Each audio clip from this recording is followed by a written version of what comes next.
최규호 전 교육감에 대한 수사가 일단락됐습니다. 동생 최규성 전 의원의 도움으로 8년간 호화스러운 생활을 해온 것으로 드러났습니다. 군산항에 연간 7만 대 규모의 중고차 수출 단지가 들어섭니다. 물동량은 물론 고용 창출 효과도 있어 군산 경제에 도움이 될 전망입니다. 미국 메이저리그 콜로라도 로키스 소속 오승환 선수가 고향인 정읍을 찾았습니다. 오승환 선수는 어린 후배들과 특별한 시간을 가졌습니다. 안녕하십니까. 전주 MBC 뉴스데스크입니다. 최규호 전 전북 교육감에 대한 검찰 수사가 일단락됐습니다. 동생인 최규성 전 의원을 비롯한 조력자 10명이 기소됐는데요. 최 전 교육감은 이들의 도움으로 취미 활동에 미용 시술까지 받으며 호화로운 생활을 해온 것으로 드러났습니다. 한범수 기자입니다. 뇌물을 받은 뒤 8년간 도주 행각을 벌인 최규호 전 전북 교육감. 지난 2011년 인천의 한 아파트에 숨어든 뒤 주민들에게 자신을 퇴직한 교수라 소개하며 새 삶을 시작했습니다. 주민들과 친해지면서 테니스와 댄스 동호회에서 취미를 즐겼고 동생인 최규성 전 의원의 명의로 병원에서 미용 시술을 받기도 했습니다. 최 전 교육감은 동생을 비롯한 조력자들로부터 돈을 받아 매달 700만 원씩 8년간 5억 원가량을 쓰며 여유로운 생활을 누렸습니다. 검거 당시에도 최 전 교육감은 아파트 보증금과 주식 등 도피에 충분한 1억 4천만 원 상당을 가지고 있었던 것으로 검찰은 확인했습니다. 여기에 최 전 교육감은 주식 투자로 목돈을 마련할 계획까지 세웠습니다. 테니스, 당구 등 각종 동호회 활동을 통한 다양한 취미생활 및 주식 투자 등 도피 기간 중에도 활발하게 사회생활을 한 것으로 확인되었습니다. 최 전 교육감의 호화로운 생활은 동생의 도움이 결정적이었습니다. 최 전 의원은 자신의 보좌관과 한국농어촌공사 사장 시절 비서실장의 인적 사항으로 차명폰과 차명 계좌를 만들어 형에게 줬습니다. 검찰은 조력자 10명을 전자금융거래법 위반 등의 혐의로 불구속 기소하기로 했습니다. 검찰은 부실 수사 논란을 의식한 듯 최 씨 형제가 이중호로 차명폰을 써 추적이 쉽지 않았을 뿐 도피 행각을 방관한 건 아니었다고 덧붙였습니다. MBC 뉴스 한범수입니다. 지난해 콜센터로 현장 실습을 나간 여고생이 실적 압박에 스스로 목숨을 끊은 사건은 사회적으로 큰 파장을 일으켰는데요. 교육당국이 현행 고등학교 현장 실습 제도를 대폭 뜯어 고쳤습니다. 송인호 기자입니다. 취업이 우선시되는 특성화 고등학교 특성상 그동안 현장 학습은 학생 공급 위주로 진행되어 왔습니다. 그러다 보니 현장 실습 나간 여고생이 실적 압박에 목숨을 끊고 열악한 작업 환경 탓에 실습생이 숨지는 사고도 잇따랐습니다. 전라북도 교육청이 노동 착취형 현장 실습을 교생 실습형으로 대폭 개선하기로 했습니다. 먼저 현장 실습위원회를 만들어서 열악한 기업에 대해서는 학생을 보내지 않기로 했습니다. 올해는 현장 실습을 요청한 192개 업체 가운데 현장 실사를 통해서 15개 업체를 탈락시켰습니다. 종합적으로 판단하는 겁니다. 그래도 이 정도 회사라면 아이들의 안전을 그래도 담보할 수 있겠다라고 판단을 해서 현장 실습 기간도 최대 3개월에서 4주일 이내로 줄였고 학생 감독을 위해서 기업체 담당자도 지정하게 됩니다. 경기 침체로 올해 취업률이 20%대로 급감한 일선학교에서는 다소 난감한 표정입니다. 무엇보다도 취업률이 높아야 학생 유치가 쉬운데 경기 침체로 일정 자격을 갖춘 실습 대상 업체 구하기도 힘들기 때문입니다. 아무래도 학교 현장에서는 좀 어려움이 있죠. 기업이 한정돼 있고 정말로 취업을 원하는 학생들이 마땅히 갈 업체가 없어서 못 가는 경우도 있고. 도교육청은 위험한 일을 자꾸 외주화하고 있기 때문에 직업계 고등학교 학생들의 안전을 위해서는 어쩔 수 없다는 입장입니다. 학습권과 안전보장, 2마리 토끼를 잡겠다는 현장 실습 계획에 기대와 우려가 교차되고 있어 그 성과가 주목되고 있습니다. MBC 뉴스 송인호입니다. 카카오 카풀을 반대하는 도내 택시기사들이 내일 하루 운행을 전면 중단합니다. 전북 택시조합과 전주 개인 택시조합은 내일 서울에서 열리는 집회 참가를 위해 일반 택시 1,500여 대와 전주 개인 택시 2,300여 대가 휴업한다고 밝혔습니다.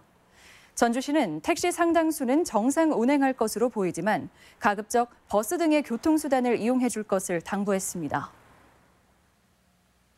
군산항에 연간 7만 대 규모의 중고차 수출 단지가 들어서게 됐습니다. 연관 효과가 큰 제조업은 아니지만 항만 물동량은 물론 고용 창출도 적지 않아 군산 경제에 큰 도움이 될 전망입니다.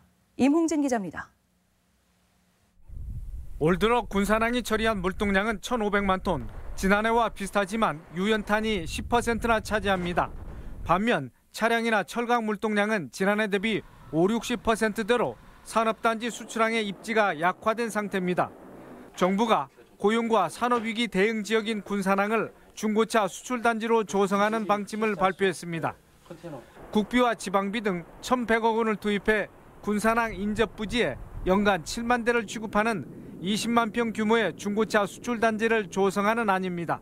중고차 수출 복합단지가 조성되면 한국 GM 군산공장 근로자와 협력업체 실직자 1만 명의 재취업을 위한 유사 산업의 기반이 조성됩니다. 오는 2022년 완공을 목표로 하는 수출단지에는 중고자동차 전시장을 비롯해 경매소, 품질인증센터, AS센터 등 중고차 관련 시설이 들어설 예정입니다. 이로 인해 연간 수출과 항만 매출 400억, 세 수입 200억, 고용 창출 1,200명 등 경제적 파급 효과가 커지면서 지역 경제 회생에 불씨가 될 전망입니다. 군산시는 부지 확정을 위한 현지 조사에 나서는 한편 중고차 수출단지 운영 방안 등을 논의할 여론 수렴회장을 마련할 계획입니다. 또한 수출단지 조성에 따른 주변 기반시설 확충이 필요해지면서 관련 예산 확보가 과제가 되고 있습니다.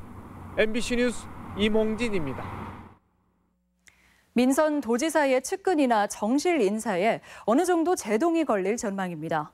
전라북도 출연기관장에 대한 인사청문회 도입이 가시화되고 있는데 대상과 범위를 놓고 조율이 한창입니다. 박찬익 기자입니다.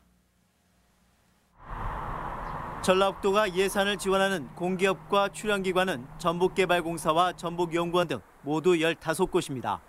민선 지사들은 그간 선거를 도운 측근들을 주로 기용해왔는데 앞으로는 쉽지 않을 전망입니다. 전라북도 의회는 산하기관장을 새로 임명할 때 사전 검증이 필요한 인사청문회를 집행부에 지속적으로 요구해왔습니다.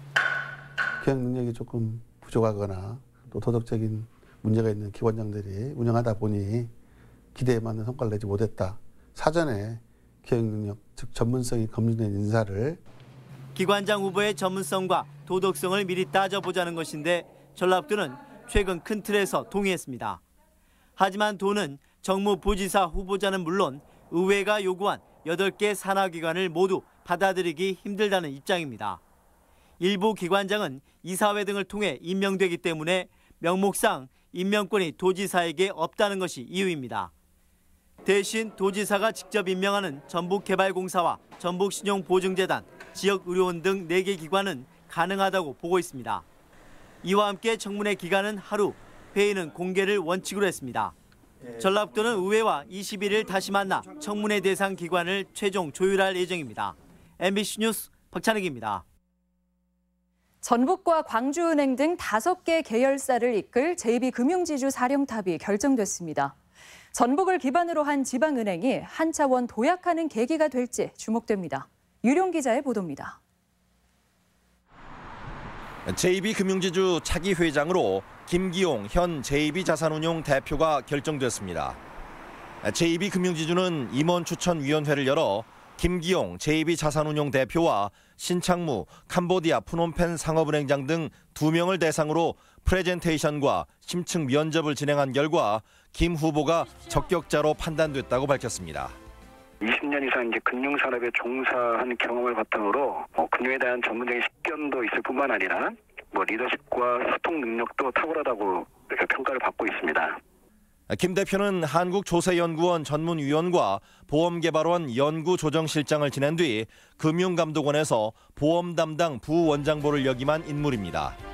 이후 국민은행 수석 부행장을 맡았고 당시 KB금융지주 사회이사였던 김한 JB금융지주 회장과 인연을 맺어 2014년부터 JB자산운용 대표로 재직했습니다. 김기용 신임 회장은 정관계 폭넓은 인맥을 활용해 JB그룹을 글로벌 금융회사로 도약시키는 역할을 할 것으로 예측됩니다. 임기는 내년 3월부터 시작되지만 조만간 전북은행장과 광주은행장, JB우리캐피털, JB자산운용 대표 인선에도 나설 전망입니다. 한편 김한 회장은 일선에서는 물러났지만 삼양사가 그룹의 일대 주주고 신임 회장과의 관계가 두터운 만큼 막후 영향력은 여전할 것이라는 관측도 제기됩니다. MBC 뉴스 유룡입니다. 미국 메이저리그 콜로라도 로키스에서 활약 중인 오승환 선수가 자신이 태어난 정읍을 찾았습니다. 고향을 찾은 오승환 선수는 어린 후배들과 아주 특별한 시간을 가졌습니다. 조수영 기자입니다. 돌직구가 포수의 미트 정중앙의 시원스레 꽂힙니다. 방망이를 돌려보지만 속수무책인 타자는 이내 고개를 떨굽니다. 미국 메이저리그에서 성공적인 한 해를 보낸 오승환이 자신이 태어난 정읍을 찾아 팬사인회를 갖고 야구 꿈나무들을 만났습니다. 여기 지금 앉아있는 선수들도 분명히 한국을 대표하는 프로야구 선수가 나올 거고 그렇게 믿고 있고 또 더 나아가서 정말 메이저리그까지 진출할 수 있습니다. 오승환은 정읍의 야구 꿈나무 60여 명을 대상으로 재능 기부에 나섰습니다. 마운드에 설 때마다 표정 변화가 없어 돌부처로 불리지만 고향 후배들 앞에선 그저 친근한 동네 형입니다. 직구 이렇게 잡으면 직구 안 되는데 나는 슬라이드 또 직구 이렇게 잡으면 슬라이드 이렇게 잡거든. 특히 엄지를 꺾어 공을 받치는 오 선수만의 투구법 강의에는 유망주들 모두 호기심을 드러냅니다. 평소에 슬라이더를 어떻게 잡아야 될지 몰라가지고 고민도 하고 했었는데 오늘 알려주셔가지고 그렇게 잡으면 잘 먹을 것 같고. 오승환 선수와 공을 주고받은 어린 선수들은 상기된 표정을 감추지 못합니다. 저는 오승환 선수처럼 커서 메이저리그 가서 열심히 하고 저도 정읍 와서 재능 기부도 하겠습니다. 오승환은 정읍시 체육인의 밤에서 자랑스런 체육인상을 수상했습니다. MBC 뉴스 조수영입니다. 고 김용균 씨의 안타까운 사고 이후 대기업의 외주화 중단을 촉구하는 목소리가 커지고 있습니다. 민주노총 전북본부는 고용노동부 전주지청에서 기자회견을 열어 기업들이 비용 절감을 이유로 외주를 줘 노동자들을 죽음으로 몰고 있다며 외주화 중단을 촉구했습니다. 또 한 해 2,400명이 산업재해로 숨지고 있다며 산재 사망 기업의 처벌을 강화하는 산업안전보건법 개정안의 국회 통과를 촉구했습니다. 유아 교육의 공공성 강화 내용을 담은 일명 유치원 3법의 임시국회 통과를 촉구하는 집회가 열렸습니다. 전북 여성 엄마 민중당원들은 자유한국당 전북도당 앞에서 집회를 열어 자유한국당은 사익 챙기기에 급급한 한국유치원 총연합회 입장이 아니라 국민 목소리에 귀를 기울일 것을 요구했습니다. 이와 함께 유치원 3법 통과와 국공립유치원 확충도 함께 촉구했습니다. 계속해서 오늘의 간추린 소식입니다. 포스코와 태영, 광신종합 등 대형 민간건설 업체들이 지역 건설 경기 활성화를 위한 협약을 맺었습니다. 이들은 지역 자재를 80% 이상 사용하고 지역업체 하도급을 60% 이상 배정하기로 했습니다. 새만금 개발청이 개청 기념식을 가졌습니다. 이철우 새만금 개발청장은 청사의 군산 이전으로 새만금은 공공주도 매립 속도를 높이고 투자 여건도 개선될 것이라며 신속한 새만금 개발을 다짐했습니다. 올해 전북을 빛낸 스포츠인에게 주는 전북체육상 시상식에서 전라북도 체육대상은 올해 전국체전 역도에서 3관왕에 오른 진안군청 소속 유동주 선수가 수상했습니다. 전주 MBC 시청자위원회가 열렸습니다. 위원들은 뉴스와 프로그램이 내용과 영상에서 개선되고 있다고 평가한 뒤 다만 뉴스는 심층 취재를 보강하고 토론 프로그램은 건전한 논쟁으로 깊이를 더해야 한다고 지적했습니다. 간추린 소식이었습니다. 다음은 희망 2019 나눔 캠페인 성금을 저희 전주 MBC에 맡겨주신 분 소개해드립니다. 무주 종합복지관 상조회에서 130만 원 보내왔습니다. 보내주신 성금에 감사드립니다. 원광대학교가 총장 선임 과정을 둘러싸고 내홍을 겪고 있습니다. 지금까지 전북권 뉴스였습니다.